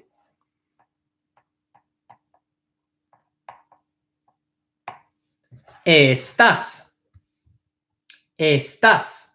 So estás is you are, again, for feelings and emotions. What about he or she is for emotions and feelings? You want to say he's so sick or he's really whatever.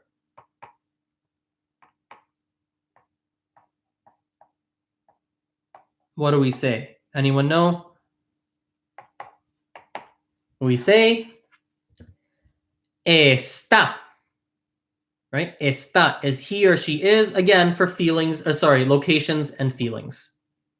So if I want to say, I am sick, yo I'll write that out here.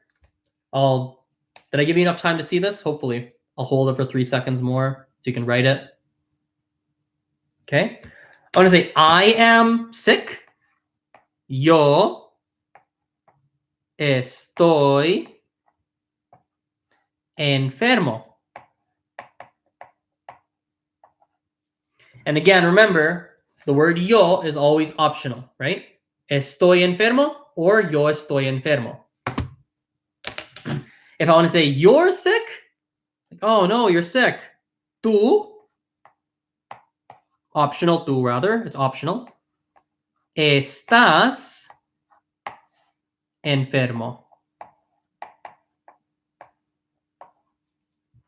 Right? Estás enfermo. And the tú, of course, can be ignored. Estás enfermo or tú estás enfermo, both are correct. Right? He or she is sick. Él, ella está enfermo. Or, of course, enferma is also an option too, of course. I forgot to say that before. Enferma for feminine. Right? Él and ella está enfermo, enferma. And of course, as I said a million times, this él, ella is omittable. You're able to cancel that. You're able to ignore that if you would like. Okay. How is everyone's brain feeling? I know that's it's hopefully only a 5 on 10 for difficulty. Hopefully it's not like a 10 on 10. Hopefully your brain's like, oh, I get it. My hope is that your brain is thinking right now, that you're thinking to yourself, I get that. That makes sense. I just need to practice it. That's what I'm really hoping. That's the ideal. Basically, in this course, that's what I'm hoping. When a new concept comes up, that you think to yourself, I get it. I just need more practice. If that's where you are, yes, we are successful. We are in the right place. You're on your track. You're on the right track to get there. Okay, so let's do some practice. Let's do some practice. Let me write down the timestamp here. So 1:45:30, 1:45:30, end of ser, estar theory. Okay, so let's jump into our some practice for ser and estar. Ser and estar. Okay. I'm just going to start telling you some different things in Spanish. I'm going to say a few things, and we'll point out if it's what do you call it? If it's using ser and estar and why. So, for example, hola, me llamo Azren, y soy profesor. Yo soy profesor, right? So my name is Azren. I've said this a million times. I'm a teacher. Right? We say yo soy profesor, right? I'm actually going to write this in the Google Doc too. You don't need to open the Google Doc right now, but I'm just going to write this because I want this to be there so you can see the transcript at the end. Yo soy profesor. Me llamo Azren. Y yo soy. I'll just say me llamo Azren y soy profesor, right? We say soy profesor. Why do we say soy profesor? Because we're not talking about locations. We're not talking about feelings. So we say soy. We default into soy, right? Most of the time we say soy, soy, soy, soy, soy, soy, soy, soy, soy. And that's it. ¿Cuál es tu trabajo? ¿Cuál es tu trabajo? Right? ¿Cuál es? I'll write it in here too. We've seen this question a million times as well. We're going to say it a bunch of times. We're going to come back to stuff a lot. We'll do a lot of review. Tu trabajo. What does this question mean? Do you remember? ¿Cuál es tu trabajo? Do you guys remember? I think I need to open a light. It's getting a little bit dark, isn't it? Let me just quickly open a light or turn a light on. Hang on here. Oops. That's fine. You guys can stay facing that way.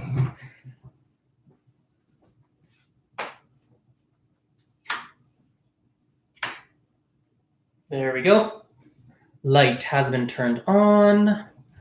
Alrighty. Ow. I'm a little sore today. Owie. I think I slept funny or something. Ugh. Okay. That's way better, isn't it? With the light. ¿Cuál es tu trabajo? We've seen this before, right? This is not new. ¿Cuál es tu trabajo? What is your job, right? ¿Cuál means what? Es means is. Tú means your. Trabajo means job. ¿Cuál es tu trabajo? And so why do we use es? We have es here, right? Es means is. Do we say está? ¿Cuál está tu trabajo? Do we say ¿cuál está tu trabajo? No, we do not. Because when do we use está? Está is for locations and feelings / emotions. Your job has nothing to do with feelings, emotions. Your job is your job. ¿Cuál es tu trabajo? ¿Cuál es tu trabajo? I want to know. Type in, if you're watching live, tell me. If you're not watching live, send me a voice message. Tell me what your job is. ¿Cuál es tu trabajo? Right? Mi trabajo es, well, that's a stupid way to say it. Yo soy profesor. Soy profesor. Right? We already said this. Soy profesor. Hoy soy, hoy, no, let's change that. Hoy estoy muy feliz. Hoy estoy muy feliz. Right? Hoy estoy muy feliz. Hoy estoy muy feliz. Right? Hoy estoy muy feliz. What does this mean? Hoy estoy muy feliz. Today, I am very happy. Can I say hoy soy muy feliz? Can I say soy? No, we cannot. We cannot say soy. Why can we not say soy? Because we're talking about feliz. Feliz is an emotion. Feliz is a feeling. Therefore, we have to say estoy. Hoy, ¿estás feliz? ¿Estás feliz hoy? ¿Estás feliz hoy? ¿Estás feliz hoy? What am I asking you? I'm not gonna write this on the blackboard. You listen. ¿Estás feliz hoy? Are you happy today? Maybe you say no. I'm not happy. No, no estoy feliz hoy. Estoy estresado. No estoy feliz hoy. Estoy estresado. What am I saying? All these are words we've seen before. No estoy feliz hoy. Estoy estresado. Right? I'm not happy today. Right? No estoy feliz hoy. Estoy estresado. Right? No estoy feliz hoy. Estoy estresado. Maybe that's your situation today. Who knows? Right? No, I'm not happy today. I'm stressed. Right? So let's throw a really difficult thing at you. Really difficult. Are you guys ready for this? I'm really going to stretch you on this one. First of all, easier question. How do you say, where are you from? You want to ask me, hey, Azren, where are you from? We've done this before, right? What do we say? We say, I'll write it here.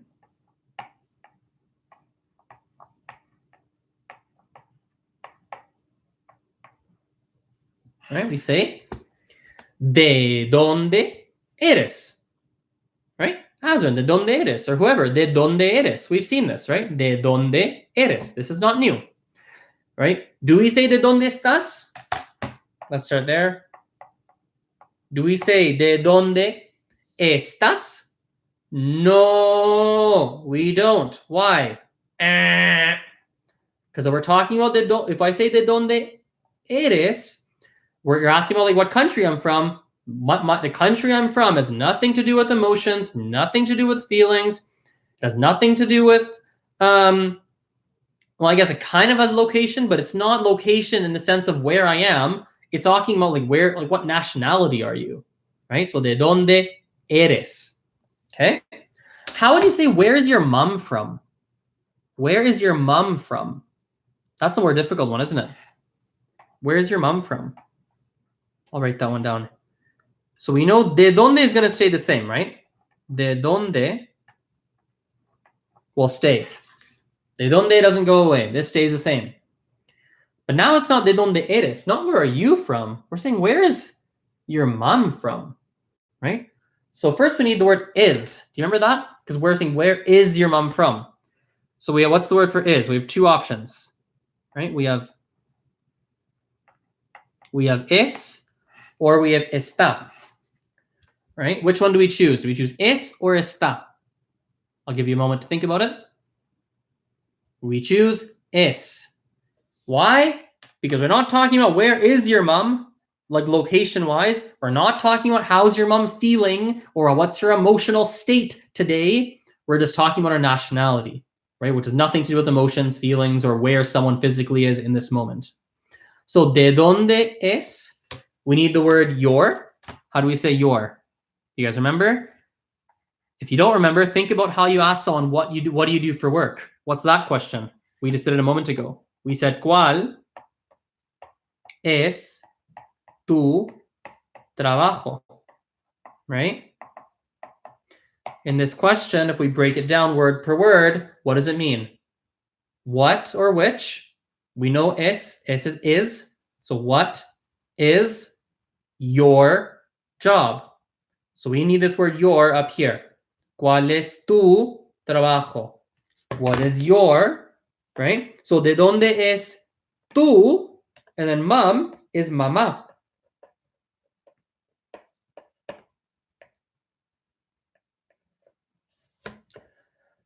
So de donde es tu mamá? ¿De dónde es tu mamá? Right? What about where's your dad from? If you want to ask someone, hey, where's your dad from? I'll give you the word for dad. Dad is papa. Papa, like this. Notice we talked about this in the first lesson, but let's stress it now. Let's come back to it now. Notice the accent on the A, right? Papa, there's a line on top. So this is the emphasized syllable. Remember, generally speaking in Spanish, most of the time, the stressed syllable in a Spanish word is the second last syllable, right? So if we have, for example, this word, right? This one just written like this. How many syllables? 1, 2, pa, right? Generally, the second last syllable. So in this case, the first syllable is the loud syllable. This is papa, right? Papa. This actually means potato. Versus dad has an accent on the A. Papa. This is the loud part. This is what you emphasize. Papa. Papa. Papa. Papa. Papa. Papa. Papa. Okay, so this is dad. Papa. Okay. So I say, where's your dad from? What would you say? ¿De dónde es tu papá?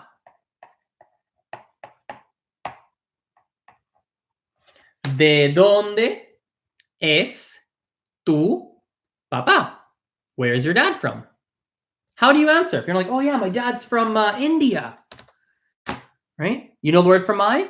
We've done it in passing, but mi, papá, my dad, es de whatever country. Peru, from whatever. Mi papá es de Canadá. Mi papá es de la India. Mi papá es de, I don't know, wherever, right? Mi papá es de wherever.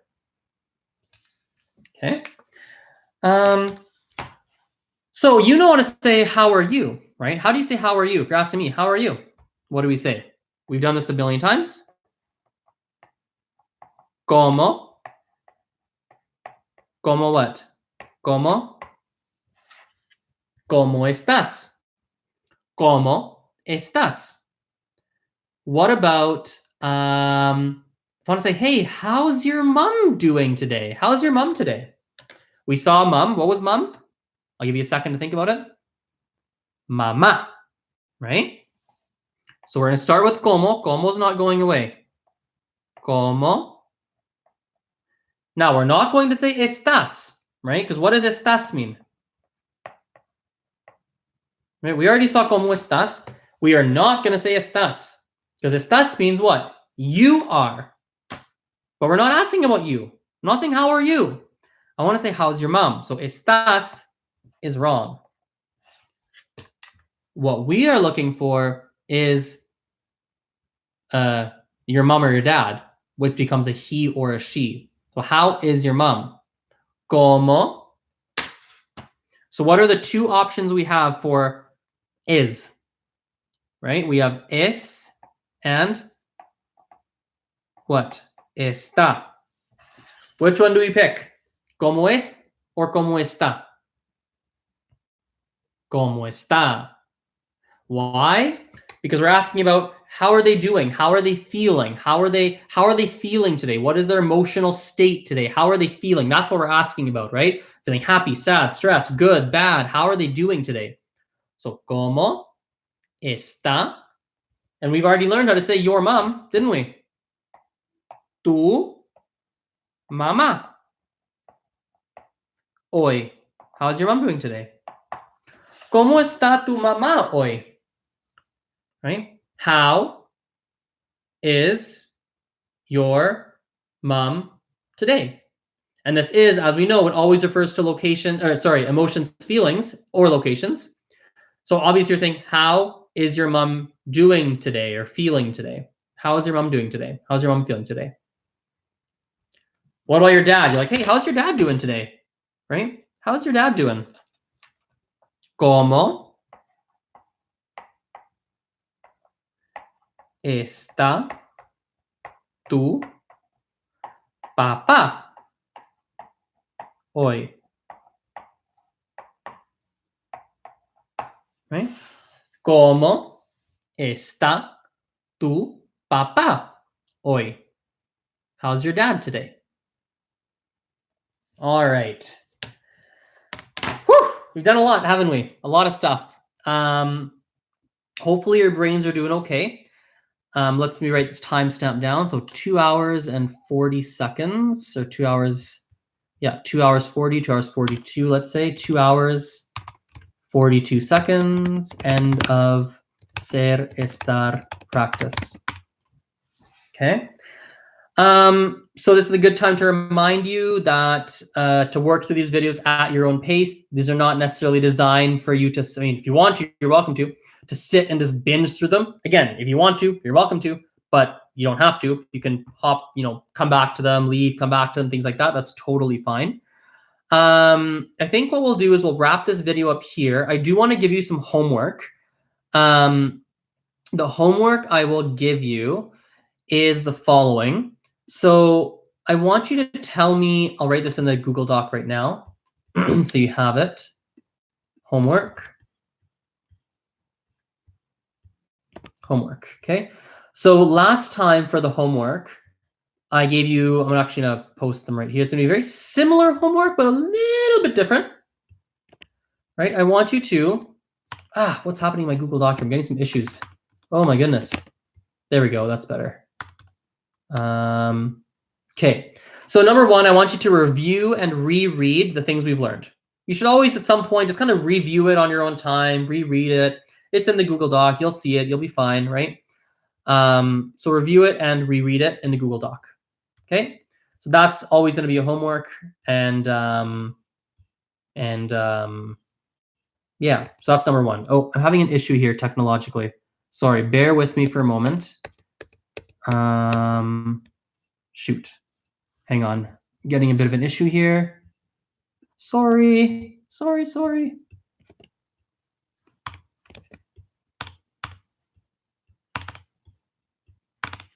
Okay, there we go. That's better. Okay, good. So number one, review the notes, reread everything. Okay, reread it, try and just get it in your mind. Number two, I'd like you to write a very short introduction of your mom and your dad. Okay, so last time the homework was to write a very short introduction of yourself, right? So your name, where you're from, a couple things you have, a couple things you can do.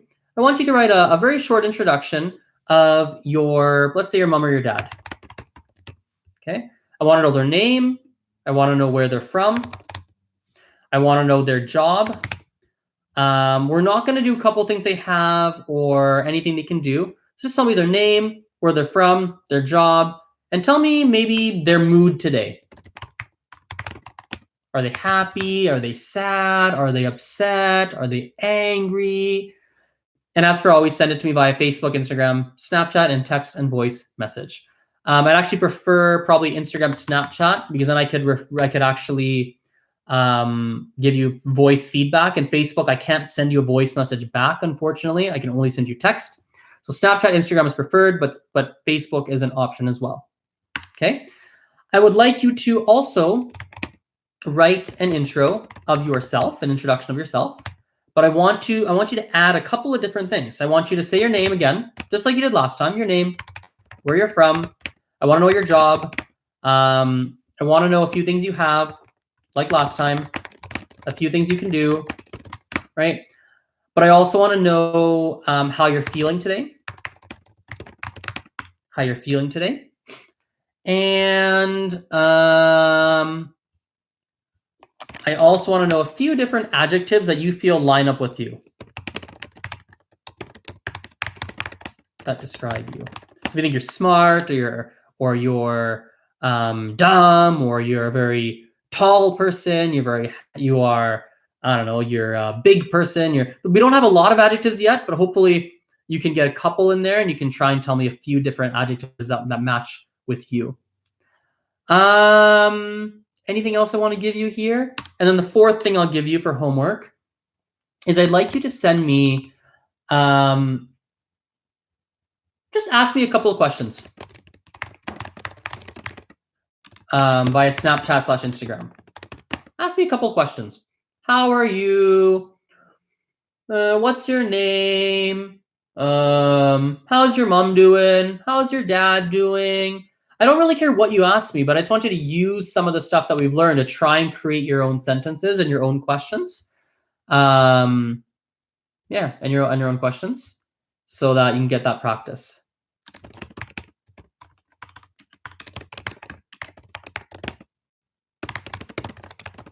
Okay, just typing this in the Google Doc right now. Send me a voice and a text message. I want you to practice.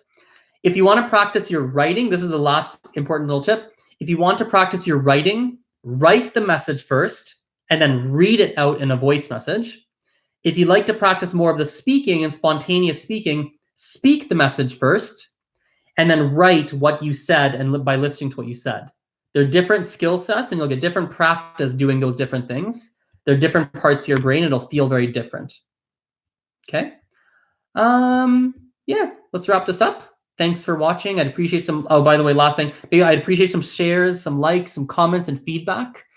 That'd be really, really appreciated. And we will talk very, very soon. Bye. See you. See you next time.